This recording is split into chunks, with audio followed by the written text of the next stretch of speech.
Quiero hablarles en esta sencilla exposición de la palabra del Señor. Escuchen bien, por favor. Fe y valentía ante un futuro incierto. Fe y valentía ante un futuro incierto. Amén, aleluya. Hermanos, voy a hablarles de una relación muy difícil. Voy a hacer una pausa. ¿Por qué salieron tantos hermanos para allá? ¿Todos se van para allá?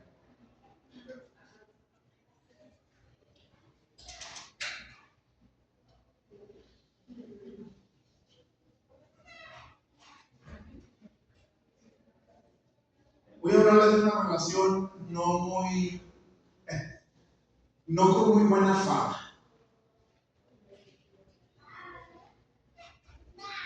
¿Cuántos aman a sus suegras?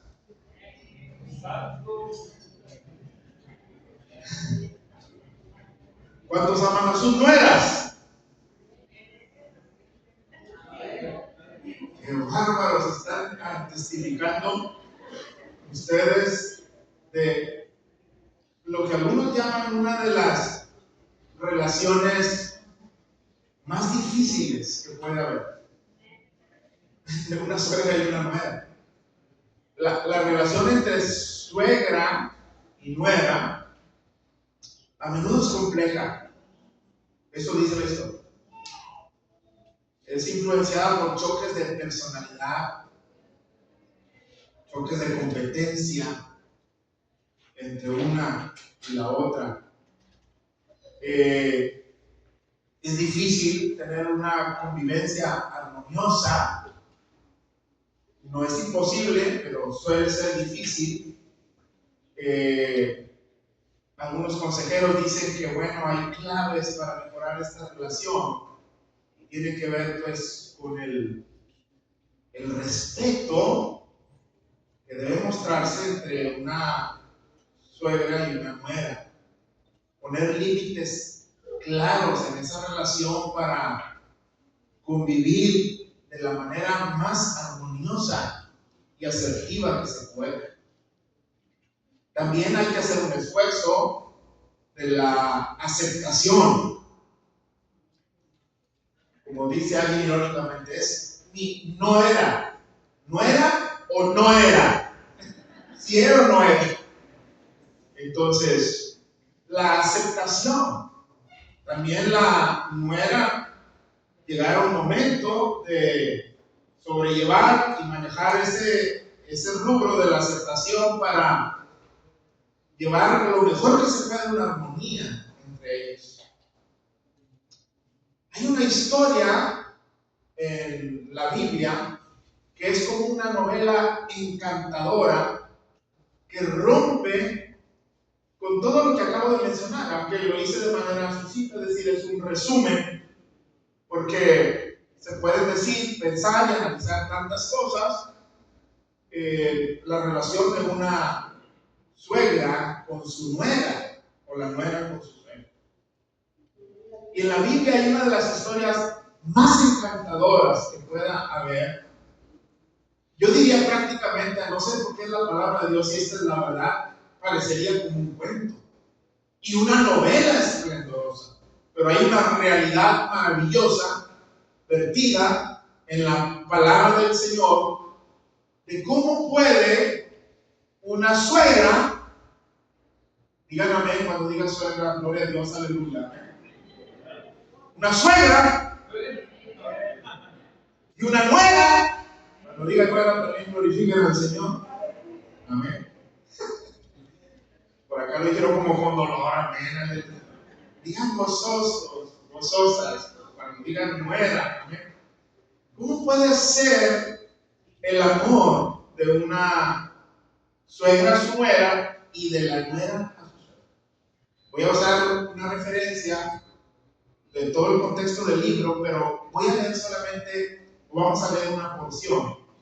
Ruth, capítulo 1, versículos 16 y 17. Miren lo que le responde la nuera a su suegra. Ruth, la nuera, le responde a su suegra Noemí y le dice, versículo 16, respondió Ruth: no me ruegues que te deje y me aparte de ti, porque a donde quiera que tú fueres, iré yo, y donde quiera que vivieres, viviré. Tu pueblo será mi pueblo, y tu Dios mi Dios. Donde tú murieres, moriré yo, y ahí seré sepultada. Así me haga Jehová, y aún me añada, que solo la muerte hará separación entre nosotras dos. Tremenda declaración. Y claro que hay que hacer un análisis y pensar para llegar hasta estas declaraciones donde la nuera le muestra el amor a la suegra, pero no solamente la nuera a la suegra, porque los que han leído la Biblia y han leído todo el contexto del libro de Ruth, se van a dar cuenta que el cariño y el amor es mutuo. No solamente en estos versículos que leímos, donde es Ruth, en estos dos versículos que muestran el amor por su suegra, pero además, hermanos, hay que analizar, y es lo que voy a hablar del contexto de forma general, cómo Noemí como suegra también tenía gran cariño, no solamente por una de sus nueras, que es Ruth, pero por las dos, que la otra se llamó Orfa. Amén. ¿Cuántos saben que las nueras son distintas? Amén. Pero hay que amarlas. Amén. Digan amén. Las que tienen nueras, glorifiquen a Dios con gozo, con alegría, con agradecimiento. Amén. A ver a Dios todos los que tienen nueras. Gloria. Primero, miren, hermanos, hablemos en primer lugar de un tiempo de tragedia. En primer lugar, un tiempo de tragedia. Noemí, la suegra, estaba o estuvo casada con Elimelech. Ambos son hebreos, judíos, y vivían en Belén. La Biblia dice en el libro de Ruth, el contexto histórico, que un día hubo hambruna, hubo escasez en Belén, y ellos pensaron que el salir de ahí e irse a otra ciudad, no judía, que es Moab, podrían salir adelante. Belén significa casa de pan. Belén significa casa de pan. Pero resulta que en este tiempo no hay pan en la casa de pan. Entonces Elimelech y Noemí deciden salir de Belén e irse a vivir a Moab. La Biblia dice también que tienen dos hijos, Elimelech y Noemí. Uno de ellos se llama Mahalón y el otro Kelión. Dice la Biblia que eran Éfratas.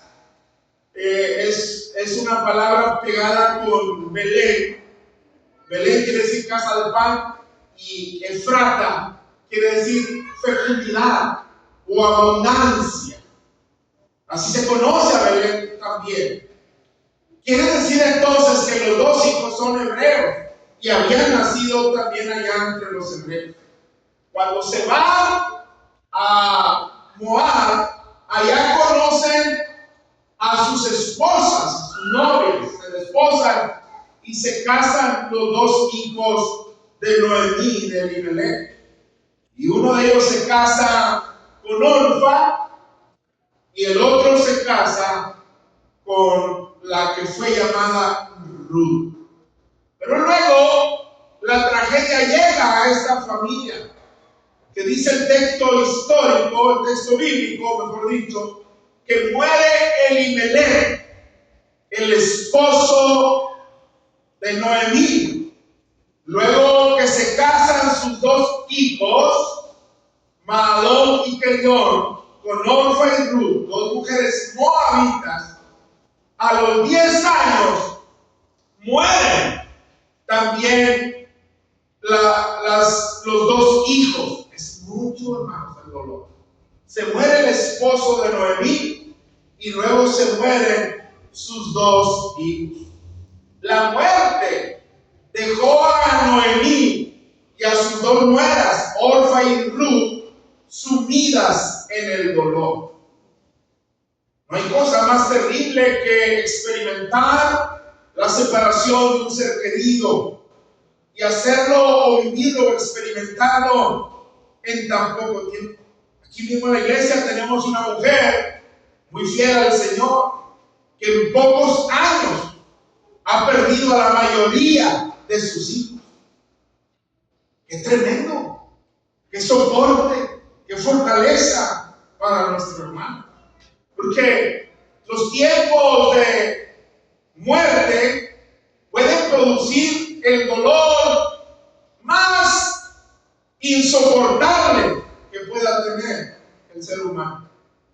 En el caso de Noemí, imagínense, se muere su esposo, luego se mueren sus dos hijos. Son emboscadas de dolor y de emociones que laceran la vida de Noemí.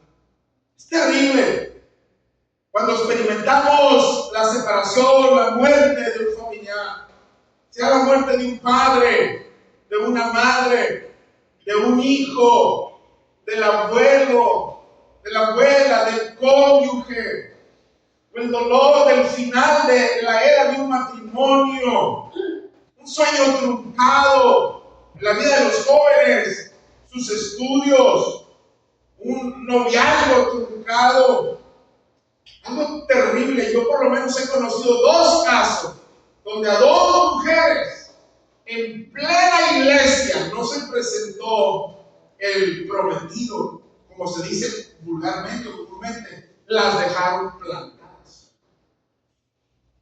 Ahora, no solamente el dolor de la muerte que está viviendo Noemí, y ahora lo viven también sus 2 nueras, Orfa y Ruth.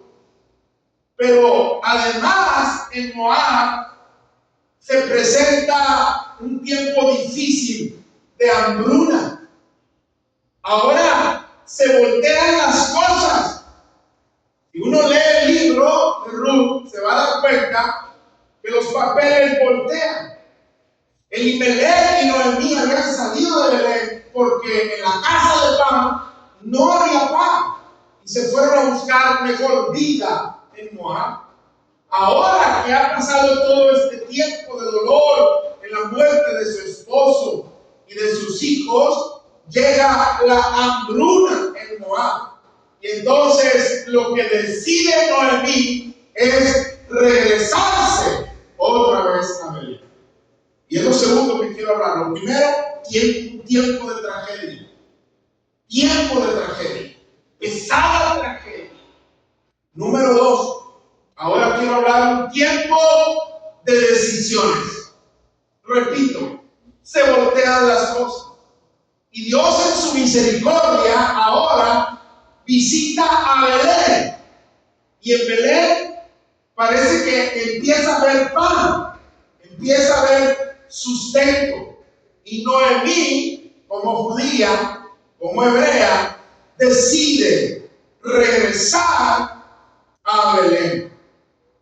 La Biblia dice en el texto histórico, Cuando va de regreso o cuando va a emprender su camino a Belén, ella habla con sus dos nueras.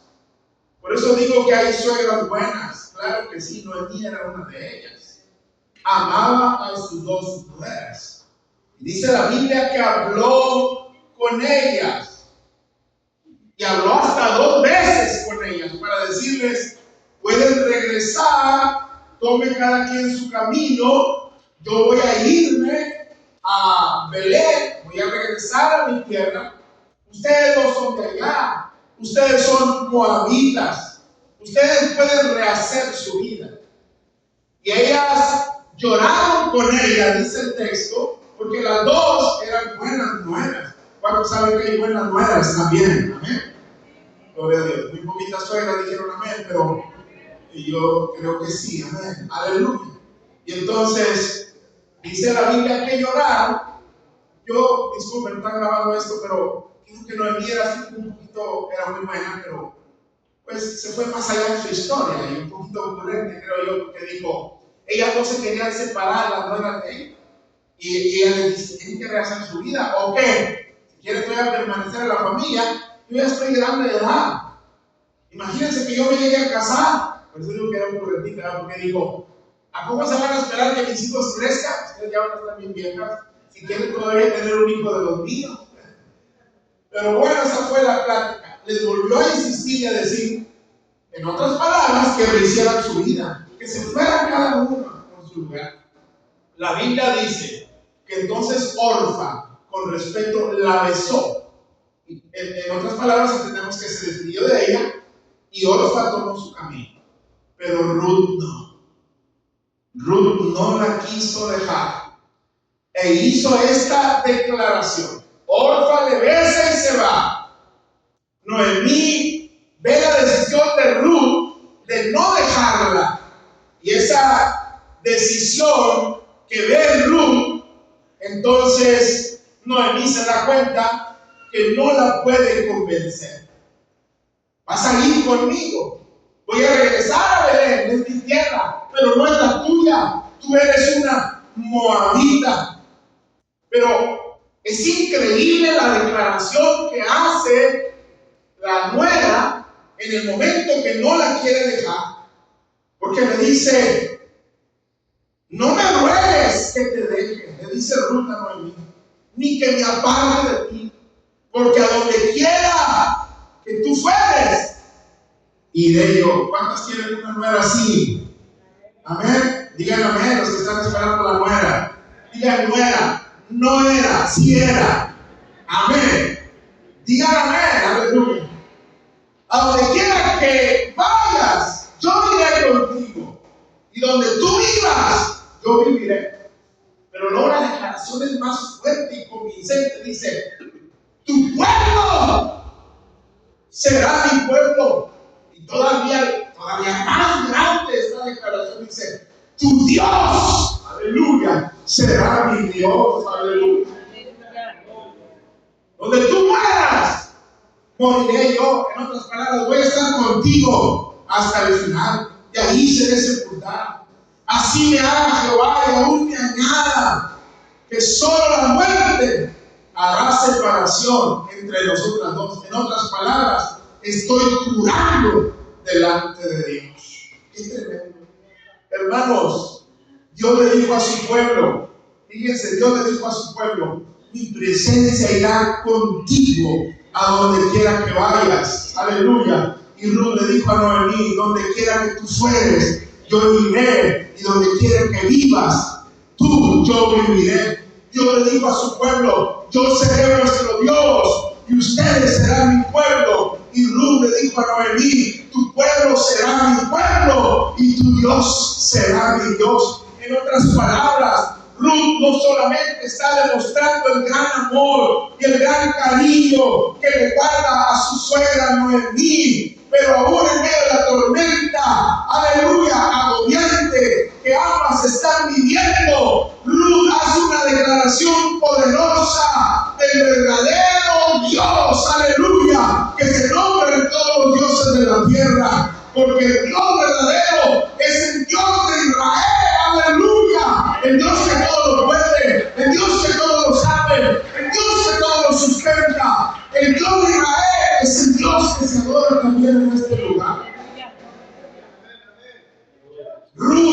aceptó al Dios de Abraham, al Dios de Isaac y al Dios de Jacob.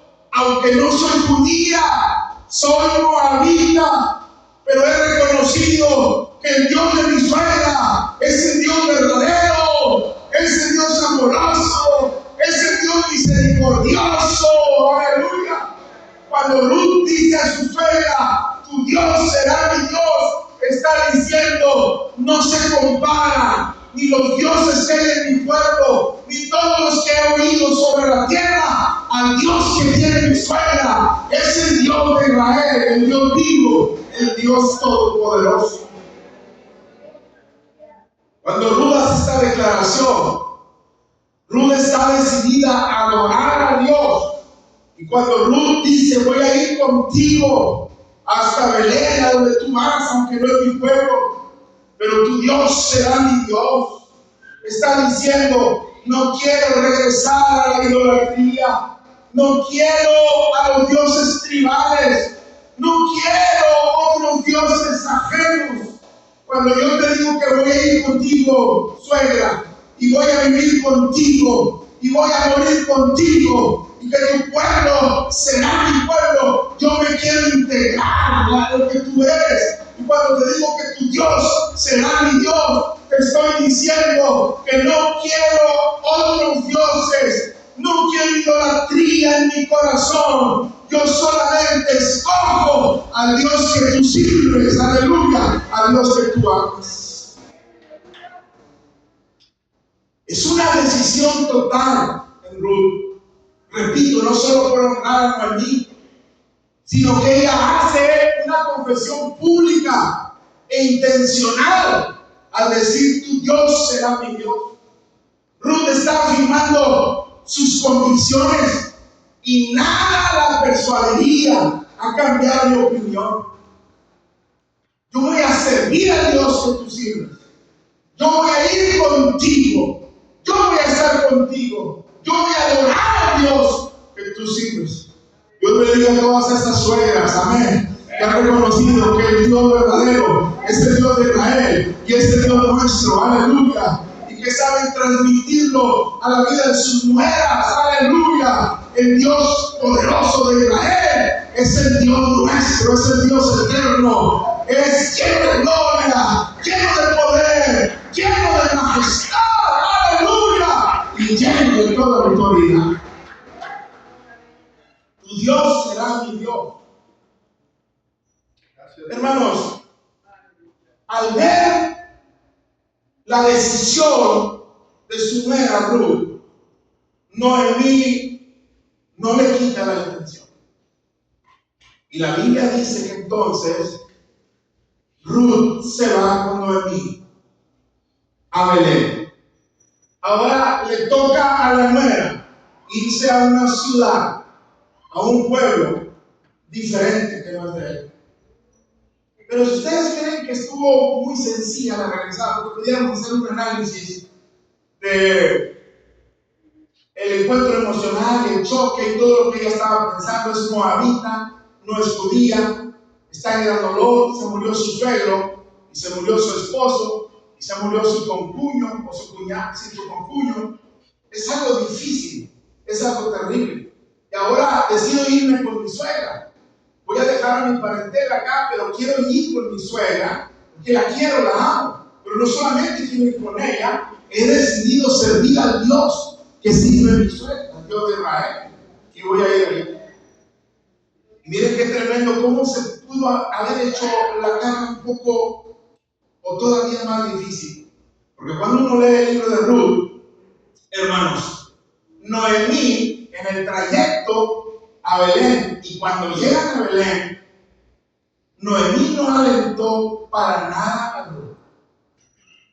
Si han leído el libro de Ruth, saben que Noemí empezó a renegar, empezó a repelar de la vida que le había tocado. De hecho, cuando llega a Belén, que toda la llaman Noemí, que tiene un nombre esplendoroso, un significado, dice, no, llámenme mejor Mara, amarga, porque Dios ha propiciado que en mí haya dolor. No soy más dichosa, soy amarga. Hermanos,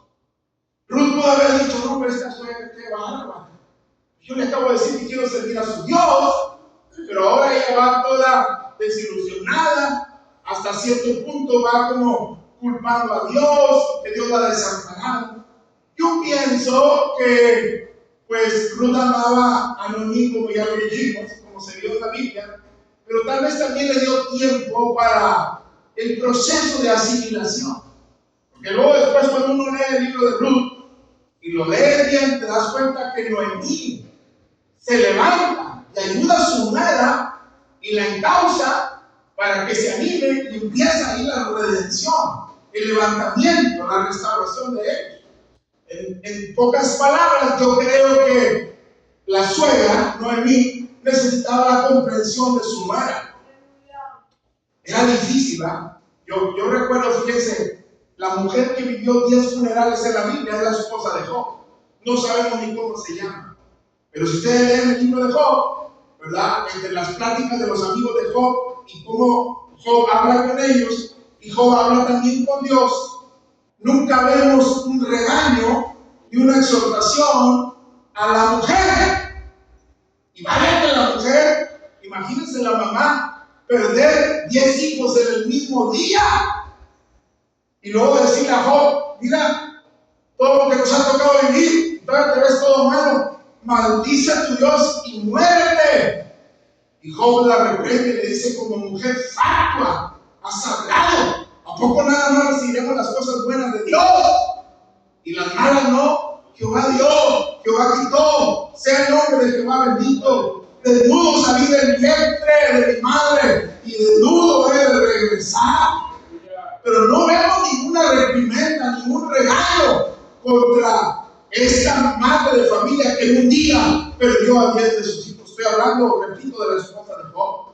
En este caso, Noemí va dolorida, perdió a su esposo y perdió a sus 2 hijos. Aleluya. Entonces, creo que Ruth la comprendió, la amó más, la cuidó y llegó con ella a Belén. Aunque estaba en Belén, Noemí decía, no me llamen Noemí, no me hablen por mi nombre esplendoroso, mejor llámenme Mara, llámenme como a Mara. Pero miren, hermanos, luego viene un tiempo, dije en primer lugar, tiempo de tragedia. Un tiempo de tragedia. Dije en segundo lugar, un tiempo de decisiones. Se tomaron decisiones. Noemí regresó y Ruth con ella. Y tercero, un tiempo de bendiciones. Cuando uno mira esta escena y lee todo el libro de Ruth, se empieza a dar cuenta de la misericordia y la gracia de Dios, porque Dios nunca va a dejar solos a sus hijos en medio de la tragedia y en medio del dolor. Dios nunca los va a abandonar, Dios nunca los va a dejar solos. Así es que cuando uno lee, ¿cuántos han leído el libro de Ruth entero? ¿Lo han leído? Levanten la mano. Amén. Lo han leído, denle una repasada otra vez, varias veces, para que se acuerden de esta sencilla predicación. A medida que vemos el avance de la historia en el libro de Ruth, vamos a encontrar la provisión maravillosa de Dios, que no deja a sus hijos, en este caso a sus hijas, cuando ellas sufren. De tal manera que Ruth se decide a buscar la manera de subsistir y le dice a su suegra, me voy a salir, me voy a ir a los campos, me voy a ir a espigar. Y cuando espigaban en los campos, por casualidad en ellos, Dios usó a un hombre llamado Boaz para representar la gracia. Y dio la casualidad. Bueno, en Dios no hay casualidades. En Dios se dice hay diosidencias. Amén. Dios está en medio de todo. Que en el campo donde fue espigada a trabajar, a meterse Ruth, pertenecía a este hombre llamado Boaz. Y Boaz le permitió a Ruth que espigara en su campo. Incluso Boaz se ocupó de que tuviera agua esta muchacha y provisiones, porque la Biblia dice que Boaz se había enterado de que Ruth respetaba, honraba y amaba a su suegra Noemí. Así es que Boaz, el dueño de este terreno, de esta era, les ordenó a los segadores que espigaban las gavillas, que dejaran caer algo de cebada para que Ruth no solamente levantara espigas, sino que tuviera también para comer. Ella Ruth le dijo a Boaz: ¿por qué he hallado gracia en tus ojos para que me reconozcas? Si yo no soy judía, soy extranjera. Y Boaz le dijo: he sabido todo lo que has hecho con tu suegra después de la muerte de tu marido, y que dejando a tu padre y a tu madre la tierra donde naciste, has venido a un pueblo desconocido para ti. Jehová recompense tu obra y te remunere, aleluya, y se llegue el favor de Dios, aleluya, bajo cuyas alas has venido a refugiarte. Qué bonita palabra, aleluya. Honraste a tu suegra, no la dejaste sola. Ha llegado a mis oídos lo que has hecho con ella, y dejaste tu pueblo para venir a este pueblo que no es el tuyo. Y bien has hecho, porque Dios está en este pueblo y te has venido a refugiar bajo las alas del Dios de Israel. Cuando Ruth pregunta por qué había hallado gracia, el favor y la misericordia de Dios para los suyos, hay otra cosa más en la historia, porque se descubre que Boaz no solamente es un hombre piadoso, pero además Boaz es un pariente de Elimelech, quien era suegro de Ruth. La misericordia y la bondad de Dios se comienza a asomar primero por la bondad de Boaz sobre Ruth, al ayudarla, al hacerle justicia y saber que Ruth es una buena nuera y que no quiso dejar a costa de lo que sea sola a su suegra. Hermanos, no sé si ustedes han oído, en términos hebreos se llama Goel, se dice Goel, el pariente cercano o el pariente redentor. El pariente cercano, voy a darles un poquito del dato nada más, sin especificar tanto. Esa era una costumbre que había entre los judíos y eran leyes que Dios estableció en aquel tiempo. El pariente cercano era pariente de sangre y siempre era hombre. Era un redentor cercano. Cristo fue hombre y fue nuestro pariente. Se hizo hombre y fue nuestro hermano. El pariente redentor que se acostumbraba y se estableció en las leyes levíticas y de Deuteronomio en el Antiguo Testamento representa a Cristo. Pero miren, el pariente redentor o el pariente cercano podía redimir la propiedad que le pertenecía a sus parientes cuando tenían que vender la tierra o sus bienes, según Levítico 25. Y a unas personas, si debían venderse como esclavos, según Levítico 25 también, podía el pariente redentor precisamente redimirlo y salvarlo. Amén. En el caso de Ruth era necesario que el pariente más cercano renunciara a su derecho y pudiera ayudarle de manera obligada, como se mandaba en la palabra del Señor. El pariente redentor también tenía que defender o ayudar a un familiar en un problema legal, de una contienda. Eso es algo muy importante. Así es que se descubre que Boaz era un pariente cercano al suegro de Ruth de Elimelech.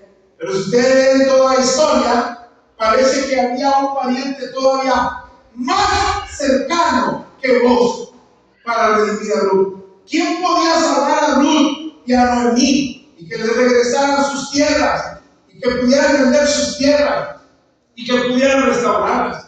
Hermanos, miren, estuve leyendo algunos comentarios y algo tenemos que leerlo bajo el contexto de la Biblia y de la historia, como se pidió y se vivió en aquellos tiempos. El pariente cercano podía redimir a ese familiar o que tenía nexos familiares. Y una de las formas era casándose con él. Vos se da cuenta que hay otro pariente más cercano. Él quedaría como en segundo lugar, en su cercanía con Noemí o con Ruth, en este caso, por ser la nuera de Elimelech. Y entonces lo que sucede es que vos, siendo un hombre piadoso y honrado, no se adelanta a los mandamientos que estaban establecidos. Y dice vos, voy a esperar. Si el pariente que está antes que yo hace algo por ti o por ustedes, pero si no lo hace y no se quiere responsabilizar, yo voy a tomar ese lugar del pariente cercano. Y entonces Ruth y Noemí platican y dicen, no solamente este es un hombre bueno, no solamente me dejó espigar en sus campos trabajar, pero además me acercó agua, me acercó comida. Pero no solamente es un hombre honrado y bondadoso, he descubierto que es nuestro pariente cercano, es el que nos puede salvar. Y Noemí aconseja a Ruth y le dice, vístete bien, llénate de perfumes, vaya, arréglate bien. Pero miren, hermano, voy a decir esto con mucho cuidado, ¿verdad? Tenemos que leerlo todo conforme al trasfondo de aquel tiempo. Porque hay una parte donde le dice también Noemí a Ruth, cuando estés cerca de él y que él ya haya comido, ya haya bebido, ve y que esté dormido, ve y acuéstate con él a sus pies, limpiecita, bañada, guapa, acércate a sus pies y espera a ver si arroja el manto o su capa sobre ti y te cubre. Repito, no la estaba vendiendo, no la estaba exponiendo, no le estaba diciendo que coqueteara, no se puede ver de esa manera. Según los mandamientos de aquel tiempo, era que acercándose con humildad, esa postura que Noemí le dice a Ruth que tenga, es que Ruth se iba a humillar delante de él, reconociendo que él podía darle ayuda o protección. No se está ofreciendo como mujer, está apelando a lo que está escrito por los mandamientos de Dios según la costumbre de aquel tiempo. Aleluya. Y dice la Biblia entonces que vos dejó caer su capa sobre ella. Lo entendemos por el contexto. Aleluya. Y la hizo su mujer de tal manera que la cubrió con su manto y la redimió y la salvó a ella y a su suegra. Aleluya. Por eso debemos tener abundante gozo, porque eso del Redentor en el Antiguo Testamento, dicen los que saben que la máxima figura o el máximo ejemplo se da en este hombre llamado vos, que representó al que nos amó, aleluya, con amor eterno y se hizo hombre, hablando de Cristo, y él dejó caer su manto de gracia sobre nosotros para no desecharnos como parientes cercanos. Nos salvó, nos limpió, nos compró con su sangre y nos regresó todo lo que habíamos perdido. Aleluya. Y esto aparece en múltiples textos, esta figura. Por ejemplo, Job 19, 25 al 27. Dijo Job, yo sé que mi Redentor, mi pariente cercano, vive y al fin se levantará sobre el polvo. Y después de deshecha esté mi piel, en mi carne he de ver a Dios, al cual veré por mí mismo, y mis ojos lo verán, y no otro, aunque mi corazón desfallece dentro de mí. Isaías 59, 15 al 21 también menciona esta figura de amor del manto de Dios. Dice que la verdad fue detenida y el que se apartó del mal fue puesto en prisión. O sea, está diciendo Dios, no hicieron lo justo, porque se apartaron del mal, pero como quiera los metieron a la cárcel. Y lo vio Jehová y desagradó sus ojos, porque pereció el derecho, y vio que no había hombre, y se maravilló que no hubiera quien se interpusiese, y lo salvó su brazo, y le firmó su misma justicia. Pues de justicia se vistió como de una coraza, con yelmo de salvación en su cabeza.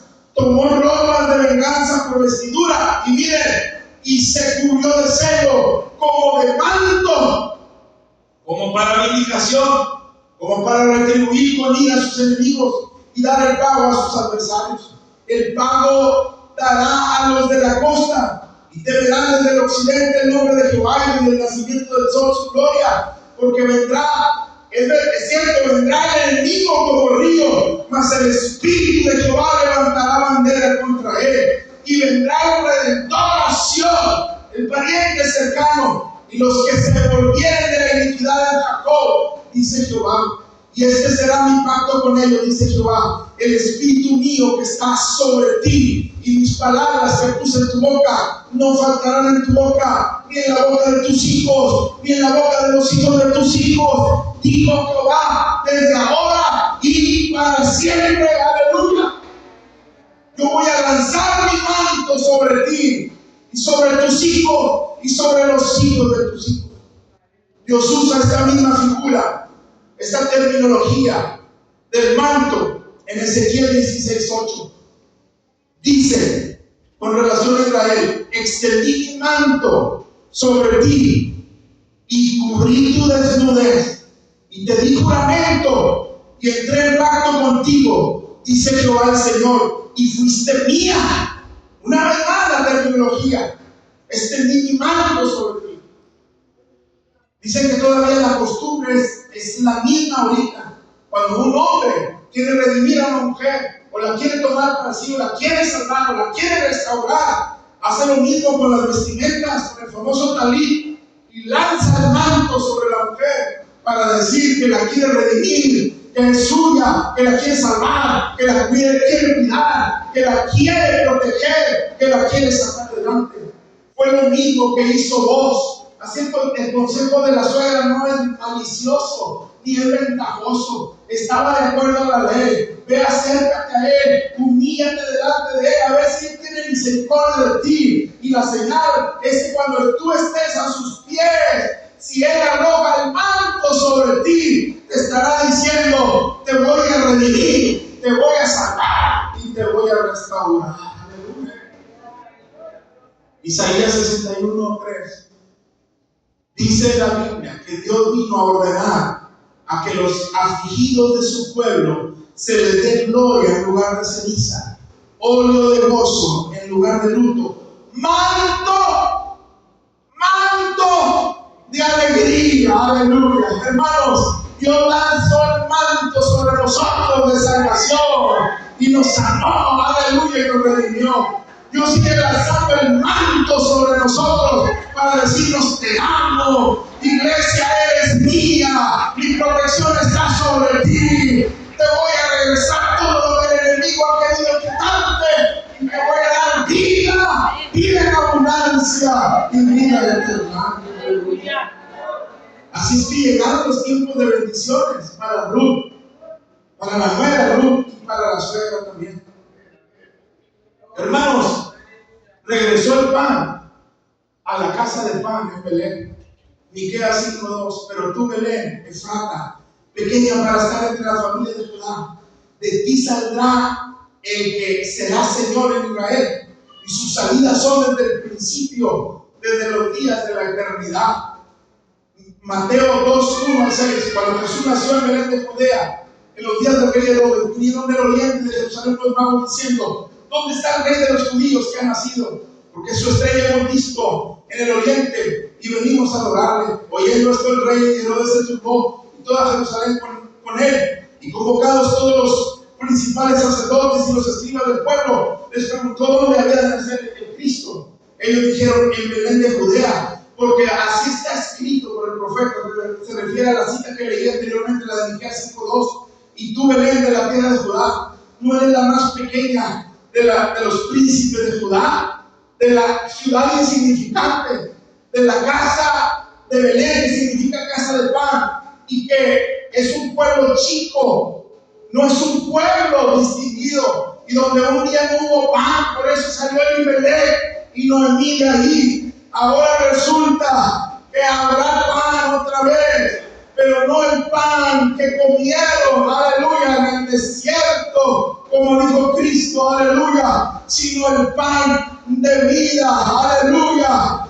Belén es la más pequeña entre los príncipes de Judá, pero de ti saldrá un guiador que apacentará a mi pueblo Israel, aleluya. Juan 6, 25 en adelante. Los discípulos buscaban a Jesús y lo hallaron al otro lado del mar y dijeron: Rabí, ¿cuándo llegaste acá? Respondió Jesús y les dijo: de cierto os digo, que me buscáis, no porque habéis visto las señales, sino porque comisteis el pan y os saciaste. O sea, me buscan porque les hago el milagro de que coman pan. Trabajad no por la comida que perece, sino por la comida que da vida, la cual permanece, la cual el Hijo del Hombre os dará, porque a este señalado es el Padre. Entonces le dijeron: ¿qué debemos hacer para poner en práctica las obras de Dios? Y le respondió Jesús y le dijo: esta es la obra de Dios, que crean en el que me ha enviado. Le dijeron: entonces, ¿qué señal haces tú para que veamos y te creamos? ¿Qué obra haces? Y Cristo le respondió: vuestros padres comieron el maná del desierto, como está escrito, pan les dio de comer. Y Jesús le dijo: de cierto os digo, no os dio Moisés el pan del cielo, mas mi Padre os da el verdadero pan del cielo, porque el pan verdadero del cielo es aquel que descendió de arriba y da vida al mundo. Señor, le dijeron: danos de ese pan para que comamos. Y Jesús les dijo: yo soy el pan de vida, el que a mí viene nunca tendrá hambre, el que en mí cree no tendrá sed jamás. Hermanos, regresó el pan a Belén, a la casa del pan, pero no un pan material, sino el pan que da vida y vida eterna. El pan, aleluya, en la persona de Jesucristo, aleluya. ¿Quieren adorar en esta hora? ¿Quieren exaltarle en esta hora? Miren hasta dónde nos llevó la buena actitud y el buen amor entre una suegra y una nuera, aleluya. Hermanos, déjenme leerles una porción bien bonita y con eso termino. Mateo capítulo 1. Libro de la genealogía de Jesucristo, hijo de David, hijo de Abraham. Abraham engendró a Isaac, Isaac a Jacob, y Jacob a Judá, de sus hermanos. Judá engendró a Tamar, de Tamar a Fares y a Sara, Fares a Hebrón y Hebrón a Aram. Aram engendró a Aminadab, Aminadab a Nazón, y Nazón a Salmón. Salmón engendró de Rab, ¿a quién? A vos, el pariente redentor, el pariente cercano a Elimelech, el suegro de Ruth fallecido. Y vos engendró, cuando se casó vos con Ruth, ¿quién nació? ¿Quién? ¡Qué bonito nombre! El nombre nomás, Obed, significa adorador.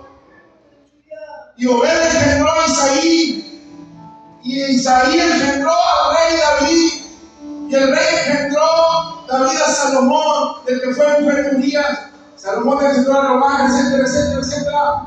Y de todo eso nació el hijo de David. Miren, aleluya. Realmente la buena actitud entre una suegra y una nuera nos vinieron a traer el pan de vida, aleluya, porque de esa genealogía, aleluya, vino nuestro Redentor, el que nos amó y que nos salvó, Jesucristo el Señor. Pónganse de pie y adoremos al Señor. Aleluya, aleluya, aleluya, aleluya, aleluya. Adoremos al Señor un momento, aleluya. Bendito Dios. Aleluya, cierre sus ojos un momento.